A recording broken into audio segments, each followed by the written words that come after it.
Hello friends, मैं आपका mentor ए के सिंह और आज फिर हम अपने एलएलबी थर्ड सेमेस्टर क्लास करेंगे। और थर्ड सेमेस्टर में हम क्या देख रहे हैं, कहीं ना कहीं आपका जो पेपर है जो कि एडमिनिस्ट्रेशन लॉ का है, एडमिनिस्ट्रेशन लॉ का के 3003 का पेपर देख रहे हैं। और 3003 में कहीं ना कहीं प्रशासनिक लॉ को यानी कि एडमिनिस्ट्रेशन लॉ को हमने देख लिया। और आज हम देखेंगे सबसे इम्पोर्टेंट क्वेश्चन जो सबसे ज़्यादा बार पूछा गया है। आज का क्वेश्चन क्या है? प्रशासनिक विधि यानी आपका एडमिनिस्ट्रेटिव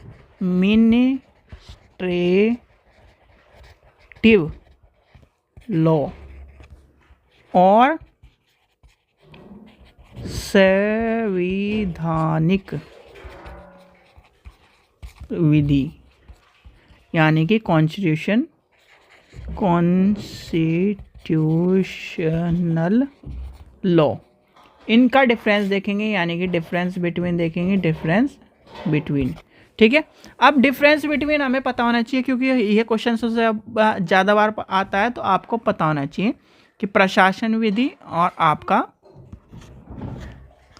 प्रशासनिक विधि और आपका संवैधानिक विधि के अंतर्गत आपको देखने के लिए मिलता है। सबसे पहले आ जाएगा प्रशासनिक विधि। क्या है? प्रशासनिक विधि में सरकार के प्रशासन पर अधिक बल दिया जाता है। किस पर दिया जाता है? नंबर 1 लिखिए, प्रशासनिक विधि में सरकार के प्रशासन पर अधिक बल दिया जाता है। कॉन्स्टिट्यूशन में क्या है? ये क्या है? संवैधानिक विधि। अब संवैधानिक विधि क्या है? सरकार की संरचना का यानी कि उल्लेखित करती है। संरचना या कॉन्स्टिट्यूशन के हिसाब से चलती है और कहीं ना कहीं जो सरकार ने संरचना बनाई उसके हिसाब से चलती है। फिर हम लेके चलेंगे यानी कि ये क्या है? प्रशासनिक विधि लोकहित पर बल देती है। किस पर देती है भाई? लोकहित पर बल देती है। ठीक है, बल देती है। फिर आता है संवैधानिक विधि व्यक्तिगत अधिकारों का उल्लेख करती है और संरक्षित या कहीं ना कहीं सुरक्षित कहीं ना कहीं आपको देखने के लिए मिलती है। फिर आपका नेक्स्ट पॉइंट आता है यह विधि या क्रिया क्या है? विधिक क्रिया प्रदान करती है। किसके अंतर्गत आती है? विधिक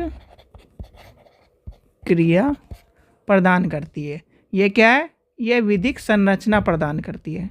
नंबर 2, नंबर 3 ये क्या करती है? यह विधिक संरचना, क्योंकि संरचना किसकी है भाई? कॉन्स्टिट्यूशन की संरचना बनी हुई है, तो कॉन्स्टिट्यूशन में सारी संरचना दी गई है कि नहीं, उसके हिसाब से चल रही है, तो ये आपको देखने के लिए मिलता है।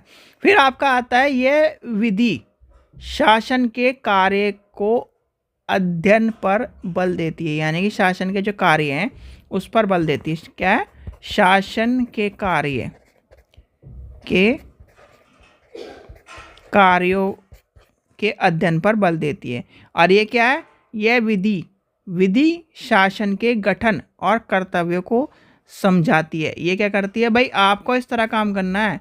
शासन के गठन, किस तरह गठन होगा, किस तरह राष्ट्रपति बनेगा, किस तरह कहना हमारे प्रधानमंत्री के कार्य क्या है, शक्ति क्या है, किस तरह हटाया जा सकता है, सारे कर्तव्य और कहीं ना कहीं कर्तव्य लिख लो, कर्तव्य को समझाती है। ठीक है, संविधान क्या है? हमें सारी चीज़ें बताता है। और प्रशासन क्या है? उसके कहीं ना कहीं हमें खाली सरकार के प्रशासनिक जो चीज़ें हैं उन पर अधिक बल देती है, उसके लोकहित के बारे में बताती है और कहीं ना कहीं विधिक क्रिया प्रदान करती है और उसके अध्ययनों को, शासन के कार्यों को अध्ययन कराने में आपको देखने के लिए मिलेगी। तो ये दोनों डिफरेंस आपको ध्यान रखना है। ये क्वेश्चन इंपॉर्टेंट क्वेश्चनों में से है, तो इसे लिख लो।